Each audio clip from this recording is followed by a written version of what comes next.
Selamat datang di Urida Nancy Channel dalam renungan singkat kita kali ini. Shalom, selamat pagi kepada kita semua. Sebelum kita mendengarkan firman Tuhan, marilah kita berdoa. Selamat pagi ya Bapa, selamat pagi Yesus Kristus, selamat pagi ya Roh Kudus. Terima kasih Tuhan buat segala kasih karunia Tuhan kepada kami sehingga kami boleh merasakan nafas kehidupan. Tuhan, kami bersyukur Bapa, buat hari ini Tuhan kami boleh Tuhan izinkan untuk mengikuti ibadah online ini. Bapa yang baik, kami akan mendengarkan firman Tuhan. Datanglah Bapa di dalam hati dan pikiran kami Tuhan. Kami telah siap untuk dengar-dengar firman Tuhan. Terima kasih ya Tuhan. Amin. Shalom kepada anak-anak kami semua. Bagaimana kabarnya hari ini? Baiklah, silakan siapkan Alkitab kamu. Kita mau dengarkan firman Tuhan di hari Sabtu tanggal 11 September 2021. Renungan kita tertulis di Keluaran 2 ayat 1 sampai 10. Keluaran 2 ayat 1 sampai 10.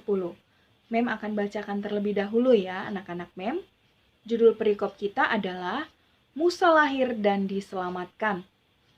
Seorang laki-laki dari keluarga Lewi kawin dengan seorang perempuan Lewi. Lalu mengandunglah ia dan melahirkan seorang anak laki-laki. Ketika dilihatnya bahwa anak itu cantik, disembunyikannya 3 bulan lamanya. Tetapi ia tidak dapat menyembunyikannya lebih lama lagi. Sebab itu diambilnya sebuah peti pandan, dipangkalnya dengan gala-gala dan ter. Diletakkannya bayi itu di dalamnya dan ditaruhnya peti itu di tengah-tengah teberau di tepi sungai Nil.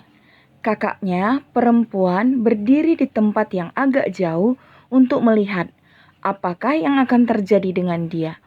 Maka datanglah putri Firaun untuk mandi di sungai Nil. Sedang dayang-dayangnya berjalan-jalan di tepi sungai Nil. Lalu terlihatlah olehnya peti yang di tengah-tengah teberau itu. Maka disuruhnya hambanya perempuan untuk mengambilnya. Ketika dibukanya, dilihatnya bayi itu, dan tampaklah anak itu menangis. Sehingga belas kasihanlah ia kepadanya dan berkata, "Tentulah ini bayi orang Ibrani." Lalu bertanyalah kakak anak itu kepada putri Firaun, "Akan kupanggilkah bagi tuan putri seorang inang penyusu dari perempuan Ibrani untuk menyusukan bayi itu bagi tuan putri?" Sahut putri Firaun kepadanya, "Baiklah." Lalu pergilah gadis itu memanggil ibu bayi itu. Maka berkatalah putri Firaun kepada ibu itu, "Bawalah bayi ini dan susukanlah dia bagiku. Maka aku akan memberi upah kepadamu." Kemudian perempuan itu mengambil bayi itu dan menyusuinya. Ketika anak itu telah besar, dibawanyalah kepada putri Firaun yang mengangkatnya menjadi anaknya dan menamainya Musa. Sebab katanya, "Karena aku telah menariknya dari air." Nah, anak-anak kami semua, siapa yang tidak kenal dengan Musa? Dalam kitab Perjanjian Lama, Musa memiliki sampai 5 kitab, yaitu Kejadian, Keluaran, Imamat, Bilangan, dan Ulangan. Nah, khotbah kita kali ini menceritakan awal mula bagaimana Musa dapat lahir dan diselamatkan.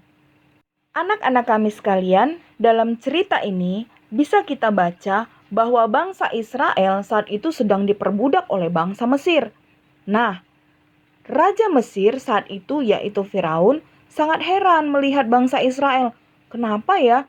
Semakin hari semakin bertambah banyak. Nah, disinilah anak-anak kami semuanya timbullah suatu kekhawatiran kepada Raja Firaun. Jika bangsa Israel semakin banyak, suatu saat nanti mereka pasti akan memberontak. Lalu, Raja Firaun mengeluarkan suatu perintah.